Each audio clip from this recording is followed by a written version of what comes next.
சொல்லுறாங்களே வச்சுதான் பாப்போமே. அந்த பிள்ளை எப்படி படிக்குன்னு பாப்போம் அப்படின்னு விருப்பப்பட்டு நாம வெளியே ஏற்பாடு செய்துள்ளார்கள். அதனால எதையுமே உட்கார்ந்து ரசித்து கவனமாக கேட்டாதான் அதில் உள்ள அருமை தெரியும், இனிமை தெரியும். எந்த பண்டத்தையும் ருசித்து சாப்பிட்டாதான் அதனுடைய சுவை தெரியும்.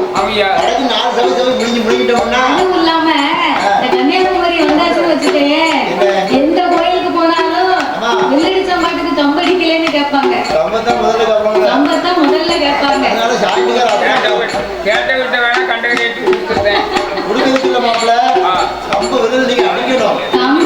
அடிச்சு படிக்கணும்னு கேட்பாங்க.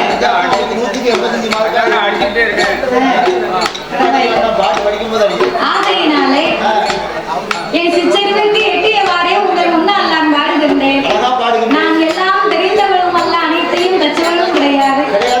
என் குருநாதன் கற்று தந்தபடியே ஆகவே உங்கள் முன்னால் நான் பாடுகின்றேன். ஒருவரை போலவே இன்னும் ஒருவர் பாட முடியாது.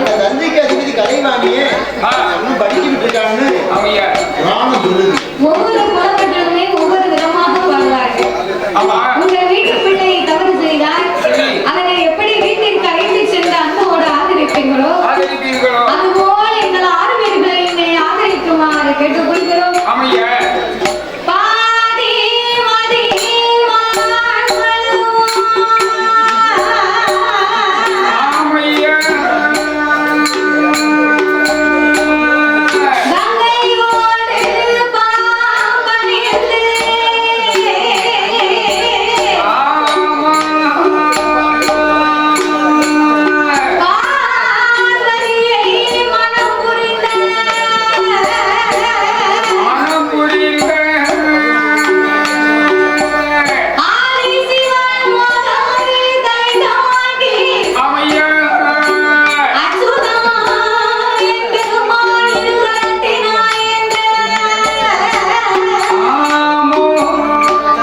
அதாவது தோட்டம் வந்து பக்கத்துல இருக்குன்னு வச்சுக்கேன். 2 வீட்டு தோட்டக்காரரும் ஒரே வரப்பா இருக்கும். அவங்க இடத்துக்கும் இவங்க இடத்துக்கும் அவர் அங்கிருந்தே வரப்ப இங்க செய்வாரு, இவர் இங்க இருந்தே வரப்ப இங்க செய்வாரு. எதுக்கு? அந்த வரப்புல இருக்கக்கூடிய இடத்தை இவங்க பிடிக்காங்க. கூடம்பு விளைஞ்சு தட்டிடும் பாரு. அதைத்தான் மண்ண ஆசை என்பார்கள். இரண்டாவது ஆசை பொன்னாசை. பொன்னாசைனா என்னையா? நம்ம பெண்ணா பிறந்தவங்க ஒரு நல்ல நாள் வந்துட்டு வையே, கல்யாணமா இருக்கட்டும், ஒரு சடங்கு வீடா இருக்கட்டும், ஒரு கோவில் கொடை விழாவா இருக்கட்டும், அப்ப நன்மையான நாள் வந்தாச்சுன்னா கழுத்து நிறைய தங்க ஆபரணமா வாங்கி அணியணும் நமக்கு ஆசை இருக்கு. ஆமா, கோவில் திருவிழா வந்துட்டு வையே, வீட்டுக்கார அம்மா சொல்லுவா, ஏயா பக்கத்து வீட்டுக்காரி 10 கிராம்ல ஒரு கம்மல் வாங்கி போட்டிருக்கா, நீர் எனக்கு ஒரு 3 கிராம்லயாவது ஒரு மோதிரம் வாங்கி தரல, நான் இப்பவே உத்தரத்துல கையெழுத்து போட்டிருக்கேன். என்ன 10 கிராம் மோதிரம் பண்ணி போட்டுட்டாருன்னு சொன்னா அவன் வீட்டுக்காரர் வந்து பச்சை மைட்டு கையெழுத்து போட்டாரு. பச்சை மைட்டு கையெழுத்துல என்ன கவர்மெண்ட் வேலை, கவர்மெண்ட் வேலை பார்த்தாலும் வாங்கி கொடுத்தாரு. கூலி வேலை அண்ணனுக்கு 500 ரூபாய் கூலிக்கு போய் வேலை பார்த்து அன்னைக்கு போய் காங்கிரஸ் வந்து 500 ரூபாய்க்கு வேலை பார்க்க நான் எப்படி உனக்கு 3 கிராம்ல மோதிரம் வாங்க முடியும்? போட முடியுமா? என்ன மாதிரி உள்ளவங்கன்னா சொல்லுவாங்க, ஒரு மாதிரிப்பட்டவங்கன்னா நம்ம பொண்டாட்டி ஆசையா கேட்டால அப்படின்னு கடனை உடனே வாங்கி எப்பாடு விட்டாவது வாங்கி கொடுத்துருவாங்க. அதான் பொண்ணு ஆசைன்னு இருக்கான். 3வது ஆசை ரொம்ப முக்கியமான ஆசை. யாவருக்கும் வெறுங்கால ஆசை, எவருக்கும் விரட்டாத ஆசை. அதான் பெண் ஆசைன்னு இருக்கான். பெண் ஆசைன்னா சும்மா லேசா கிடையாது. கப்பல்ல பொண்ணு வருதோம்னா என்ன பொண்ணு எங்க அப்பனை பொண்ணுன்னு கேட்பாங்க. நம்ம பொண்ணு ஆசை தேவ மண்டையில முடியலையே நீ தான் பொண்ணு கேட்கலாமா? உங்க மாமாவே தடுமாடி கிடக்காரு, அவருக்கு என்ன பெண் பார்த்துக்கிறது? அப்போ பேசுறதே முத்தம் இல்ல. பெண் ஆசைன்னா ஆனா பிறந்தவர் ஆண்டு அனுபவித்து அவர் செத்ததுக்கு பின்னால மயான கரையில கொண்டு அவர் கட்டையில வச்சா அந்த கட்டை தீ பிடிச்சு எரியுமா? எரியும் போது எரிஞ்ச சாம்பல் காத்துல பறக்கும் பாத்தியா? அந்த சாம்பல் சொல்லிக்கிட்டே போகுமா, என் பொண்டாட்டி என் பொண்டாட்டி என் பொண்டாட்டி விட்டுட்டு போறதேன்னு சொல்லிக்கிட்டே பறக்குமா? சாம்பல் கூட எப்படி சொல்லிட்டு போகும்? ஆமா, பொண்ணு ஆசைக்கு அவ்வளவு மகிமை இருக்கு. வந்து ஒரு காலகட்டத்துல எல்லாத்தையும் மறந்துடுவாங்க. ஒரு வயசு காலம் நடந்துட்டுனா நமக்கு என்ன அப்படின்னு எல்லாத்தையும் மறந்துடுவாங்க. ஆம்பளை எதையுமே மறக்க மாட்டாங்க. ஏன் தெரியுமா? வயதானதற்கு பின்னால ஒரு பெண்ணினுடைய மனைவியினுடைய அருமையே தெரியுமா? தெரியும். அதுக்கு முன்னால வரைக்கும் நல்ல உடம்புல தொம்பு இருக்கும். காலையில எந்திரிச்சு வேலைக்கு போக வேண்டியது, வாரத்துல 4 நாளைக்கு வேலைக்கு போக வேண்டியது, 3 நாள் குடிச்சிட்டு படுத்துக்கிட வேண்டியது. உறவுக்கு தெரியுமா? வயசான பின்னால குடிச்சு குடல் வந்து வீட்டுல கிடப்பாரு பாத்தியா? அப்பந்தான் கொண்டாடி உட்கார்ந்து பக்கத்திலேயே காத்து வீசிக்கிட்டு என்னன்னு பாத்துட்டு இருப்பா. 25 வயசுல ஆம்பளை நினைப்பான் இந்த முன்னாடி இன்னொரு கொண்டாட்டி அப்படி நினைப்பான். வயசான பிறகு எவ்வளவு வரா? 30 வயசுல அப்படி நினைப்பான், 40 வயசுல அப்படி நினைப்பான். 50 வயசு ஆயிடுச்சுன்னா உடம்புல அச்சுல பிடிக்கும் போதுதான் பொண்டாட்டியோட அருமை தெரியும். கஞ்சி கிடைக்குமா, ஓரமா படுத்து தூங்குவோமா, அப்பதான் பொண்டாட்டி மேல உள்ள பயம் வரும். நம்மளை விட்டு போயிட்டாங்கன்னா கஞ்சி கிடைக்காத 50 வயசுல பொண்ணு கொடுப்பானா கூட ஓடி ஓடி அடிச்சு போடுவான். அப்பதான் பொண்டாட்டி பயம் வரும். அப்ப இந்த 3 ஆசைகளை முக்கண்ணன் கொடுத்து நாமளுக்கெல்லாம் என்சான் உடம்பை கொடுத்தார், ஒரு சான் வயசை கொடுத்தாரா? என்சான் உடம்பு ஒரு சான் என்னது? என்சான் உடம்புன்னா கட்டையரா இருந்தாலும் நெட்டையராக இருந்தாலும் அவங்க கையால அவங்க உடம்பு அளந்து பார்த்தா 8 சான் தான் இருக்குமா? இது உண்மை. என்சான் உடம்பு அந்த என்சான் உடம்புல ஆண்டவே நாமளுக்கு ஒரே ஒரு சான் மட்டும் இந்த வயத்தை கொடுத்திருக்காரு. ஒரே ஒரு சான் வயது. அப்பா, ஒரு சான் வயத்தை கொடுத்ததுக்கு என்ன பாடுபட வேண்டியிருக்கு? என்ன பாடுபடுதோம்? விடியா காலம் 3 மணிக்கு எந்திரிச்சு குளிச்சு புறப்பட்டு பஸ் ஸ்டாண்டுக்கு போய் தென்காசியில இருந்து ஒரு பஸ் பிடிச்சு அங்க இருந்து திருநெல்வேலிக்கு வந்து திருநெல்வேலியில இருந்து நாகர்கோவிலுக்கு பஸ் பிடிச்சு நாகர்கோவில இருந்து ஒரு ஆட்டோவையோ ஒரு காரையோ பார்த்து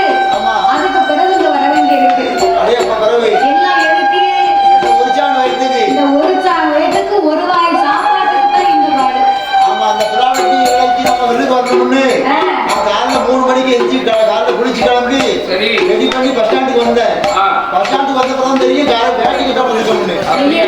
வேட்டி கிட்ட மறந்துட்டேன். இது எப்படி இது? எல்லாரும் வீட்டுக்கு போய் ரெண்டா வேட்டி அவ்வளவு அவசரம். அதான் பேர் விளையாடுறாங்க. அப்போ ஒரு சான் வயது முடிச்சதுக்கே நம்ம உலகத்துல இங்க பாடுபட்டோம்னா ஊரு விட்டு ஊரு, நாடு விட்டு நாடு, மாவட்டம் விட்டு மாவட்டம், எந்த ஊருக்கு பாட்டு கூப்பிட்டாலும் போயிட வேண்டியது. போனாதான் சாப்பிட முடியும். நம்ம ஒரு சான் வயது லேசா சொல்லுவோம்.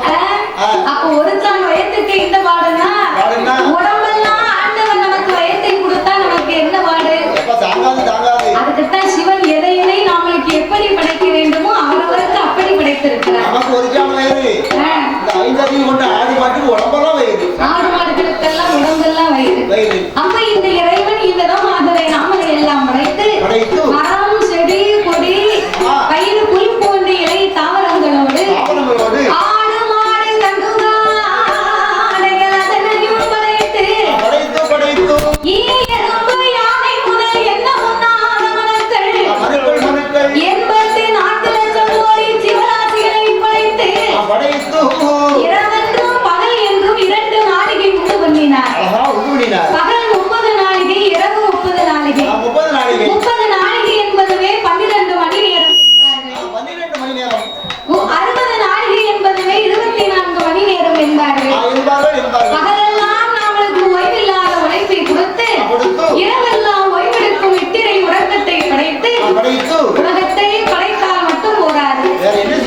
எதுக்கு நிக்காங்க அப்படி அந்த ரூபாய் கொடுக்குறதுக்கா அவன் ஏன் அப்படி சட்டாப்பையோட நிக்கான்னா நீ வேலை பார்த்துட்டு வீட்டுக்கு போகும்போது சம்பளத்தை ரூபாயை கொண்டு போய் கொடுத்தேன்னா வீட்டுக்காரி கையில நான் கொடுத்தோம்னா ஆச்சி சட்டாப்பையை கொண்டு 2 தோசை ஊத்தி தருவா. நல்ல அழகா தோசை சுட்டு கொடுப்பா. அப்படி ரூபாயை கொண்டு கொடுக்காம சேட்டை பண்ணிக்கிட்டு இருந்தேன்னு வையி நான் காசு மாசத்துல போய் பார்க்கணும் செலவு பண்ணிட்டோம்னா சட்டாப்பை கொண்டு ஆச்சி செவிட்ல 2 பூசை கொடுப்பா. வீட்டுக்குள்ளே விட மாட்டா. அதுக்குத்தான் ஆச்சி சட்டாப்பையோட நிக்கா. அவ சட்டாப்பையோட நிக்கலனாலும் நம்ம சொல்லி கட்ட மாட்டோம். எல்லாரும் செலவு பண்ணிட்டு போயிடும். அந்த காலத்திலே ஆனா பிறந்த ஆம்பளை அதிகாலை 5 மணிக்கு எழுந்திருத்து அந்த ஐயா தோல்ல ஒரு மம்பட்டியும் தூக்கி போட்டு ஏழாமலை பெருமலையில அப்படி பேருமா வீரர் சமத்த விக்ரமாதித்தனுக்கு ஒரு கோட்டை விதப்பாட்ட ஒத்தையிலே வரப்பு வெட்டுவாராம்.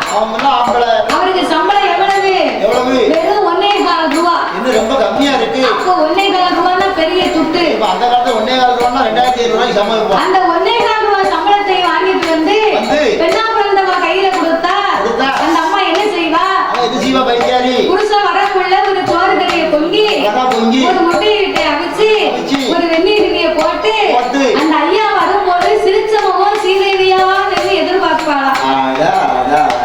அவ சிரிச்ச முகம் சீதேவியா நின்று ஐயா நீங்க வேலைக்கு போயிட்டு வர இவ்வளவு நேரம் ஆயிடுதோ நீங்க அழைச்சு உட்கார வேண்டாம் கொல்லப்புறத்துல வெண்ணி போட்டு வச்சிருக்கேன் போய் குளிங்க அப்படின்னு அந்த ஐயாவை போயிட்டு சொல்லி இந்த அம்மா போய் உருவு தேய்ச்சி விடுவாளா.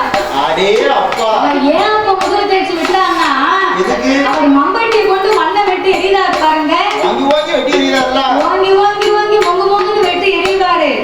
அந்த ஒரு மம்பட்டி மண்ணு காப்பிடி மண் அவர் முதுகுல விடுமா. அப்படி வேகமா வேலை பார்த்திருக்காரு.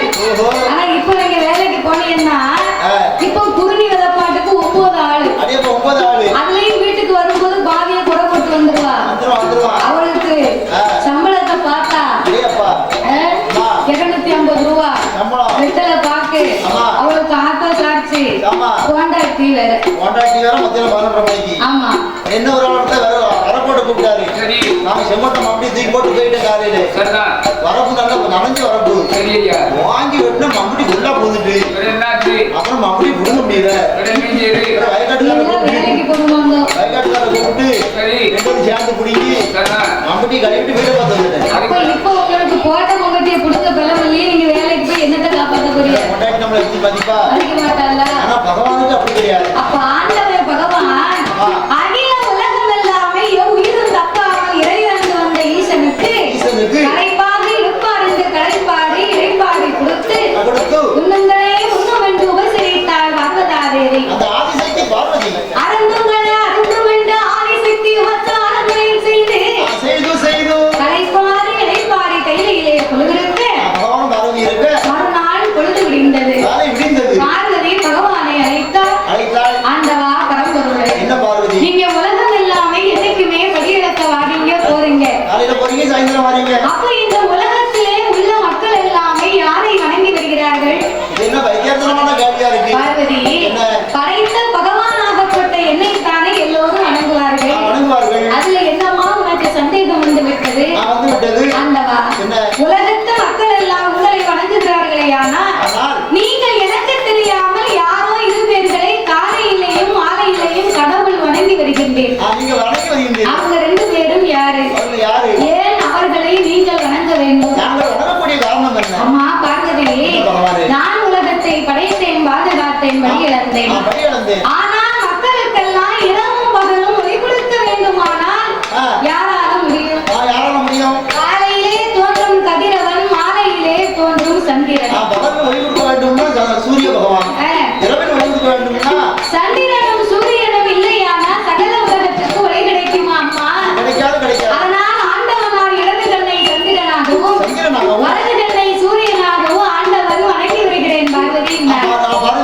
அப்போ பார்வதி நினைக்கிறா அது எப்படி இந்த ஆண்டவன் 2 கண்களும் சந்திரன் சூரியனாக இருக்க முடியும்?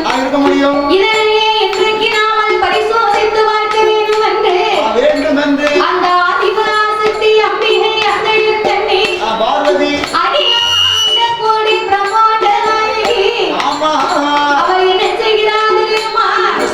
ஆதிசக்தி பார்வதி ஆதிசக்தி பார்வதி அவளுக்கு தெரியும் ஓடி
கீழே உடம்பெல்லாம் நாக வடிவம். இப்படி தெய்வத்தின் அம்சங்களாகவே இருவேர்களுமே வாழ்ந்து வருகிறார்கள். அப்ப எங்கேயும் அவசரமா போன வயத்தால போங்க. அப்ப 2 மாத்திரை வாங்கி போடு.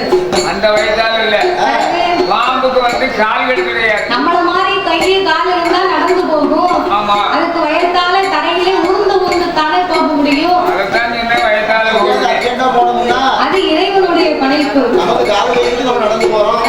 அதே மாதிரி ஆடு மாடு கால் கைக்கு நடந்து போகுது. சரி, பாம்புக்கு வந்து கால் கிடையாது. இல்ல அதனால வயிற்றால உருண்டு போகும். ஆமா. அப்ப இந்த நாகராஜனும் நாகக்கண்ணை பெண்முடியாடும் மனித தலையோடு இருந்ததுனாலதான் அவங்களுக்கு பிள்ளை இல்லை என்று வாய்விட்டு அவர்களால் புலம்ப முடிந்தது. நம்ம மாதிரி ஆட்டை சொல்லி அழ முடியல. அப்ப இந்த நாகராஜனும் நாகக்கண்ணியும் திருமணமாகி 12 வருடங்களாக இருவர்களுக்கும் குழந்தை ஒன்று இல்லாமல் இறைவனுடைய அருளாலே அவர்களுக்கு எந்த செல்வத்திலேயுமே குறைவு கிடையாது. அவர் எப்பேற்பட்ட செல்வாக்கு இருக்கிறார்கள். எப்படி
அது வந்து நம்மள அம்மா அப்பான்னு கூப்பிடுமா?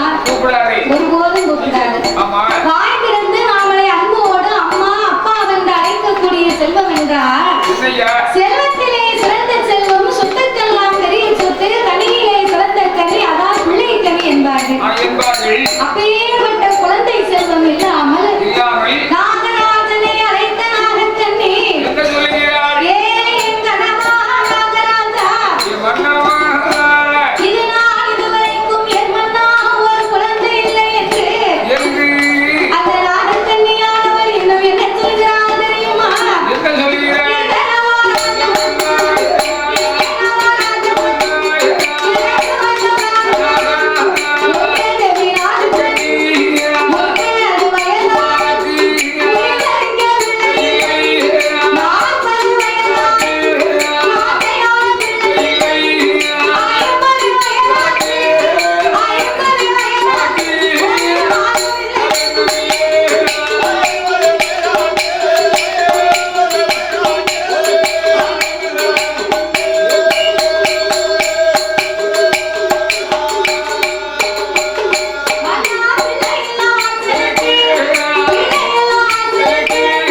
ஆமையா 30 வயதாக இருந்தேன்.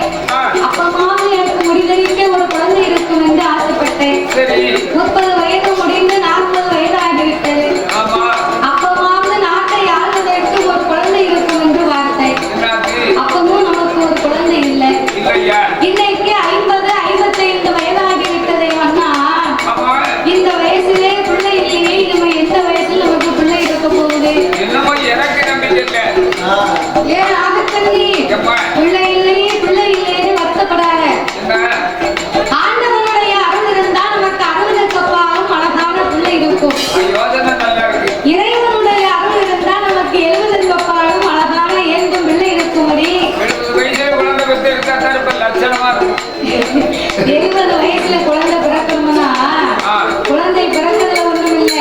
சரி அந்த குழந்தைய தொட்டில இருந்தா பாட்டி கட்டில தான் இருப்பா. அதேதான் 70 வயசுக்கு அப்புறம் குழந்தை பெத்து அந்த பிள்ளை என்னைக்கு பெத்து வளர்த்து ஆளாக்கி ஒருத்தர் கையில பிடிச்சு கொடுக்க ஆமா அப்படியே பாட்டியை கட்டில போட்டு பார்க்க ஒரு ஆள் வேணும்.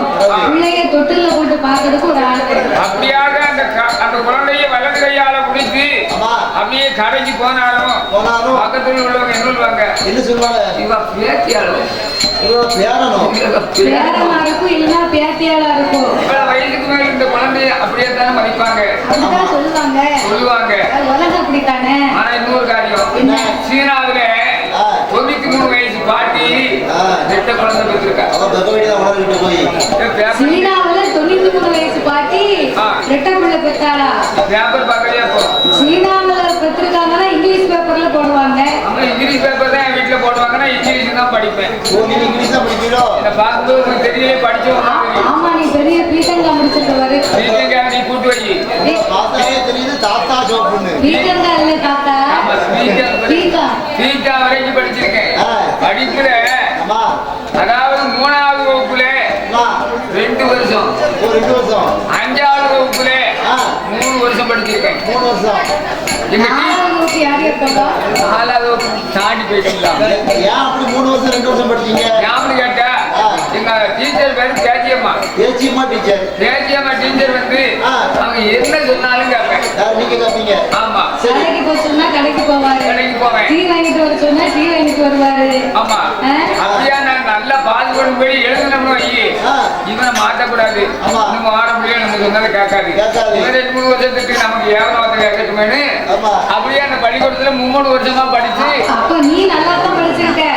டீச்சர் தான் உன்னை ஃபெயில் ஆக்கி போட்டாங்களோ? நான் பையனா இருக்கல சின்ன பையன் யானை கேட்பேன் கோவப்பட மாட்டேன் யார் என்ன வேணும்னாலும் சரி பேசுனா அவங்க பாட்டு பேசிட்டு போறாங்க நம்மள என்ன செய்ய போகுது அப்படின்னு சொல்லி நினைச்சு டீச்சரை மதிச்சு நடந்தேன் இதுதான் ஒரு விவரம் இந்த மாதிரி இருந்தா நல்லா படிக்கலாம். அவன் என்ன மாதிரி மழை மாதிரி எதுவும்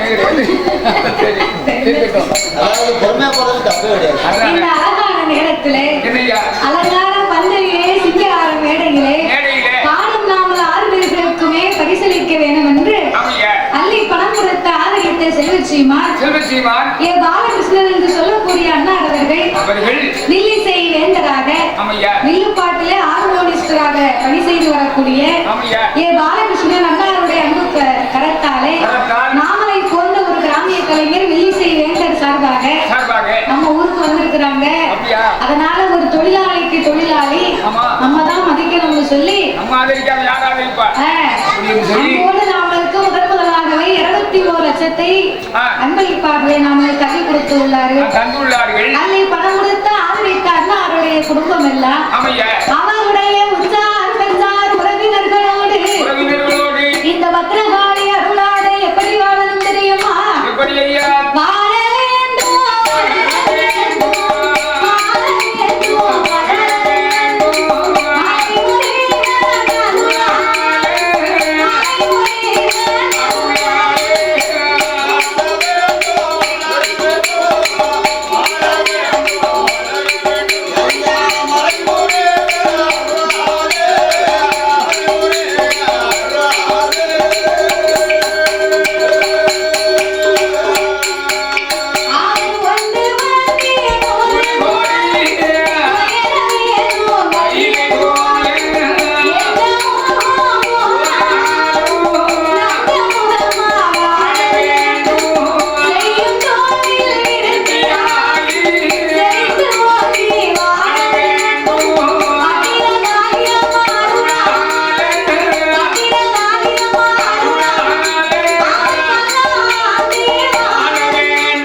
கிடையாது இல்லையா சரி